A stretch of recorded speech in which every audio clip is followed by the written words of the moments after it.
Everybody to the Back to School Night presentation on Forensics 1. I'm Ms. Silvestri and I am the instructor for Forensics 1. So hopefully if you are watching this video, your child's enrolled in Forensics 1, and I'm going to go through a little bit about myself and then also about the course. Okay, so just to give you a little bit background about the instructor, I do reside in New Hartford. My son Jonathan actually graduated from New Hartford amidst all this COVID chaos in June, and he is now attending University of Rochester. So like many of you trying to figure out, and manage your child's education, my son went off to school with the thoughts of being in person. It had said on his registration for all the different classes they were in person, and when he got there the professors changed it to remote. So he basically right now is in his dorm room doing all his classes on a computer. My husband Keith graduated from New Hartford in 1981. He does have a different last name than I do because I did not change my name when I got married. I originally resided in Rhode Island, grew up in Rhode Island. So for a lot of you out there, yes, I'm a New England fan for a lot of my sports. Boston Celtics, Red Sox, Patriots, Bruins. Yep, still a fan of those. I actually studied chemistry and not teaching when I was working as an undergrad, and I got my undergraduate degree in chemistry from MIT, and then I went on and got a Master's of Science in Synthetic Organic Chemistry from SUNY Stony Brook. And from there, I worked in industry being an analytical carbohydrate chemist, and moved out here to marry my husband, and then was employed at Bristol Myers Squibb for a few years. They just kept laying me off and rehiring me, and I felt like that was not a way to do my whole career. So I decided to go back and get my teaching accreditation. So now I'm a teacher and have been for quite a few years. And in addition to doing the teaching responsibilities, I advise the National Honor Society. I help out with the Science Olympiad, sometimes mathematics too if they need a fill-in travel coach. And I do help coach school tools use, and I'm a tech coach now for our master teachers and for our faculty. And I myself am a master teacher. I'm just finishing up my tenure as a master teacher, and I will be emeritus shortly. Okay. Alrighty, now, if you are interested in any of the information that your student will study, most of it you can get through from my webpage. But I have to be honest with you, since we've gone to Google Classrooms and trying to make sure there's no copyright infringement, I moved a lot from my webpage over to the Google Classroom. So if you ever want to really know what's going on, the best thing is to sit down with your son or daughter and say, hey, I want to look at the Google Classroom. I can't have you actually look at it because it is just for the students in terms of assignments and discussions we have on there. You can get an information from it about what is due and when it's due, but you don't really get to look at the description or the discussions we have in the classroom. So you do need to let me know. There's a way through your child's Google Classroom you can request to be added as a guardian. Some people have already done that, which is great, and it just gives you a list of what we have for assignments. But the biggest place to find out whether your child's handed anything in is really the portal, because I do not do double grading. Okay, here's some of the topics that we'll be studying. Pretty much through the first quarter, we will do the crime scene, which we're in right now. We'll encompass fingerprinting, and that was the material I sent home, which hopefully your child will bring with them when they come to an in-person class. But if they're doing things and they're remote, then they have the material they need to complete the fingerprinting. We will do hair and fiber. We're going to use a new device because of COVID and not wanting to have people share microscopes. We'll be using a little eyepiece that allows me to focus in and have it projected or shared via Zoom so students can still record their lab data. They just won't be handling and making the slides themselves. Usually after hair and fiber, we have a benchmark, but I'm going to be honest with you, I'm not exactly sure how I handle those benchmarks. Benchmarks are supposed to be kept secure at all times. We're having a little issue with keeping assessments secure if they're always done online. So I might change the benchmark assessment so that the one that we've used as a standard stays secure, and then we might do a different type of cumulative exam after hair and fiber. For the second quarter, pretty much what we'll do is blood spatter. I always tell students when we do blood spatter to definitely wear junky clothing because it is not real blood. It's not from an animal or living organism. It's not from a human. It is synthetic blood. It's really a couple of gooey chemicals like glycerin and sugar and red food coloring and other things to make it look and act like blood. Right? So for blood spatter, it can stain your clothes. So I tell people, wear something junky. Wear some junky shoes because you don't want to get stuff all over it. And then we will talk about document fraud and impressions if we have time. If we also have time, if there's any time left, and I'm going to be honest with you, we're trying to do a hybrid and juggle all the labs, I don't think we're going to have extra time left. But if we do serial number restoration. Now here's the huge thing. As you know, Google Classroom is the way we're really communicating with the students.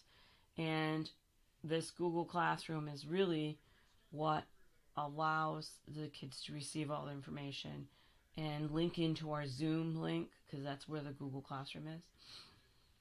My link might be a little bit different than other teachers because of security reasons. My link is just in the Google Classroom, and I will routinely change passwords for it. That's why I tell students, don't make a shortcut, just go to the classroom and click on that link. I know that there's some parents out there that are very tech savvy and have advised people on how to make a shortcut, but the problem is if I change the password, which I will be doing from time to time, then that link that you've done a shortcut to won't work. So you have to go through the Google Classroom itself. And there are 2 movies that we will watch, one coming up shortly at the end of Crime Scene, and the other one during Document and Fraud.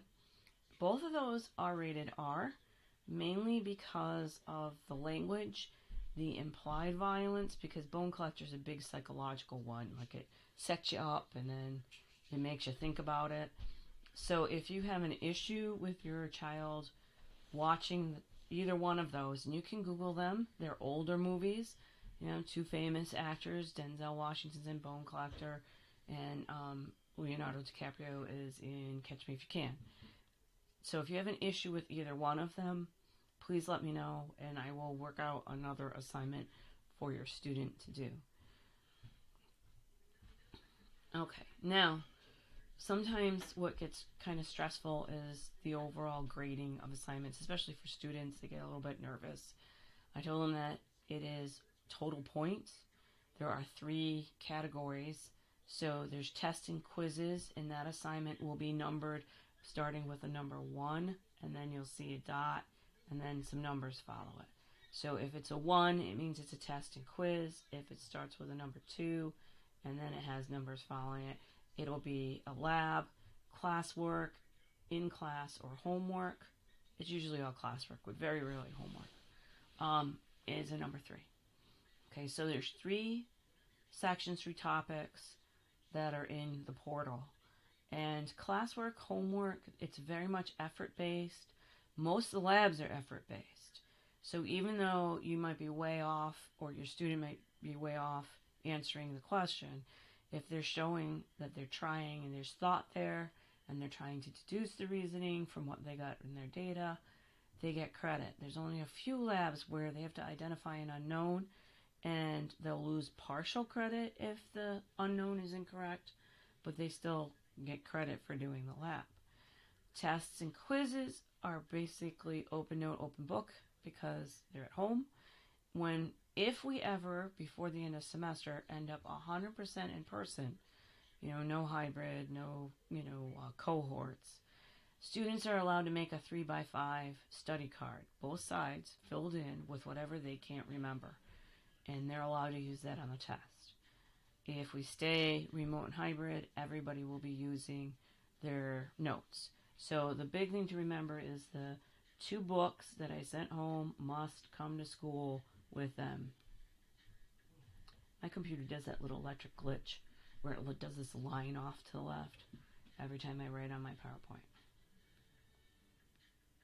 And Loom does that little highlight. Okay.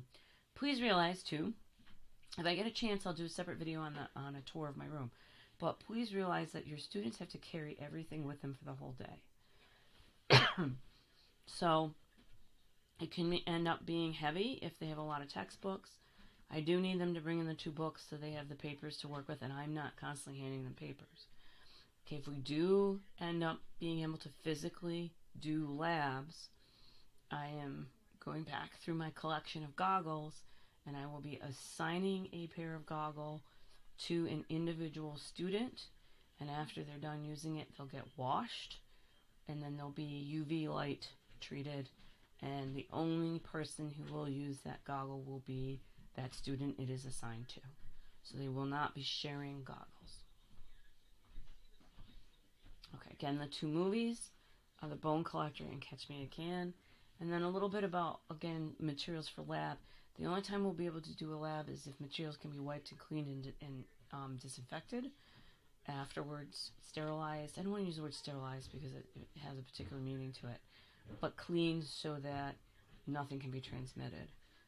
Again, if you are uncomfortable with the goggles being washed in soapy solution, dried and UV light treated, and you prefer to have your child have a personal pair of goggles, you are welcome to buy, school safety goggles for chem lab on your own. I do have them. I will wash them. They will be UV treated, and they will be assigned to your child. It is up to you. I know some people might be a little bit uncomfortable with that because it's out of your control.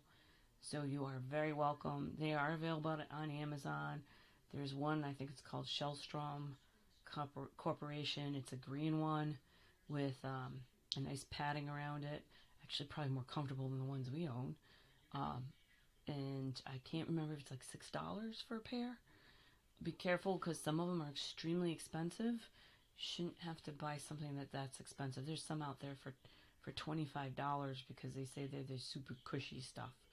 So you just want to make sure that they're anti-fog, indirect vent goggles. And then if you buy your own, I would say your child has to bring them to school with them on class day and bring them home. Don't leave them in the room, right? Again, if they do wear goggles, they will be washing them, put in hot soapy water. They'll end up being cleaned by me after they've soaked for a while, and I will have, of course, my mask on and my gloves on, and then they will be treated with UV light. So that if we do that, I don't even know if we're going to have the go-ahead to be able to do that. If you have any questions, concerns, please reach out to me. Again, the portal is where I will keep grades. And I've told my students this, I don't grade in Google Classroom and push out grades in Google Classroom because it's not linked to our school tools. It can't dump like in some other districts. It's the way our accounts are set up. So I'm not going to enter them in Classroom and enter them in school portal and have to have a paper copy in case something happens to either electronic situation. So I just put it in the school portal. If you need to get in touch with me, my email is on previous slide.